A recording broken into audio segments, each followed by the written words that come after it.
Come make a Locs silhouette cookie with me. This is one of 4 cookies in my Black History Month set that you can get for free in the description down below, and you can also watch the full video of, but we're just gonna walk through how to make the Locs cookie. And while I show that we're using edible pens here, I am not showing that you really should have 2 different kinds. That's how I found this to work. If you find a better way to do this, please let me know. I also use tissue paper, and recently, very, very recently, learned that you could use coffee filters instead, and I love that because those are food grade, whereas tissue paper is not, but we are putting this on a cookie, so I would much rather have food grade. So I'm outlining this silhouette design, and you can find this in the free guide that I have, the silhouette to trace, so that you can then put this onto a cookie. So I'm using a fine tip edible pen edible marker in order to trace this design. I really did not feel confident that I could draw this onto a cookie. If you could, save yourself the steps and just draw it. I'm kind of centering this traced image onto the cookie, and I'm coming in with a thicker tip marker. And I will say, I learned this technique for putting a design onto a already iced cookie, and using the same technique for an uniced cookie is a challenge, and you're going to see why.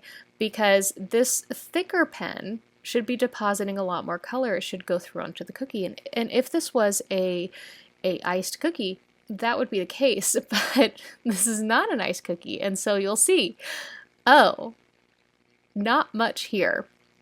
So what you're gonna do instead, well, one, I try and flip it over and see there is marker on this page. Maybe I just need to trace that, and that will deposit onto the cookie. You can see that there's butter seeping onto this tissue paper of where my fingers were last. And I think that's one of the reasons why it's so hard for this to transfer, my markers to transfer, because whoa, again, nothing. So then I come back with that fine tip again, and it really is the combo of the thick marker and the fine tip pen. And the fine tip, I'm able to almost like scrape through the paper. Honestly, I wish I had just like cut it out, but it's such a small design that cutting it out would have been an absolute nightmare. So instead, here's what you're gonna do. You're gonna trace it, and then you're gonna come in with your heavy pen and draw on, and nope, you're not gonna do that. Sorry, I misspoke. You're gonna trace it, then you're gonna come in heavy with that fine tip onto your cookie. And it's still going to be hard. Look at this. There's a very faint design, and you're not going to use your fine tip onto your cookie. It's too fine. It just sucks right into the cookie. You're going to come in with your heavy felt tip, and then you're going to outline that design again so it's very clear for you when you're decorating where that design should be. I even pulled over the trace paper so I could make sure that what I'm seeing is what I'm actually supposed to be seeing, and not just like a crack in the cookie. And you're going to trace it with the pen. This is the hardest part, in my opinion, of this whole set, but when I think back on this set, I don't remember doing this part. So it's not that time consuming, it was just kind of a struggle to figure it out.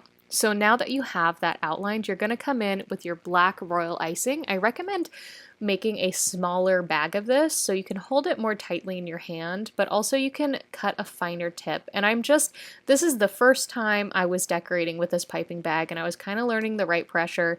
So we were messing around a little bit. And I'm just putting all this extra icing in the middle as I'm trying to get my line right. And then when I get my line right, I can go and begin outlining it. Now I will say that these Locs are a little bit more precise and smaller and a harder design to see, and so we lose some of the intricacies of them, but not entirely. We still have the shape. You can still recognize that they are Locs at the end. And so we get that outline, and then I'm going to come in and I'm just going to start filling in kind of one at a time. And the reason why I'm doing that is I'm giving the icing space to kind of spread out a little bit. And if I just went into every single one in a row, then that icing might spread out and it might overflow the outline that I put down, and I would just lose my shape entirely. And I apologize. I normally have my camera set up at an angle so that my hand is not blocking the entire thing. So I apologize that this is not easier to see. But you do every other, and then you're going to go around the outline of the face. There I am going around the outline, and then I'm going to come back and fill in all of those locks that haven't been filled in yet. And just that little amount of time of letting the icing kind of even out and settle in allows me to keep the integrity of the design and not lose it to just, here's a lot of icing on my cookie. After you have filled in everything, if you need to come in with your scribe to kind of even everything out, you can. I did not find that was necessary for this part. I found that there was enough icing to kind of fill in everything in, but yours might feel different. And then I set the cookie aside and I moved on to decorating some of the other cookies so that I could give this some time to set up before I came in to do the rest of the cookie before I filled it in. So with this Black History Month set, all of these silhouette cookies are outlined in either green, red, or yellow. And so you'd be making 3 variations of this cookie. And I'm outlining this one in green. I'm going around about 3, maybe even 4 times, and just the extra icing I just put in the middle because that's going to be covered in green anyways. And then after I've outlined the entire cookie, I'm coming in and I'm outlining the silhouette. And this is again where I'd recommend having a smaller piping bag with a smaller hole for the tip, so you can be a little bit more precise. I have quite a bit of icing. Like the tip of my piping bag's cut a wide tip so I can easily fill in all this extra space, but it doesn't give me a lot of precision around these locks. And so that would be something I would change, and I would recommend that you do when you're decorating your cookies.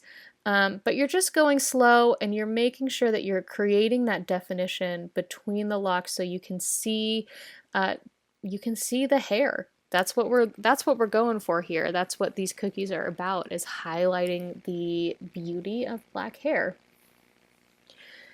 And so I'm slowly going around each piece, again trying to keep that integrity of the design.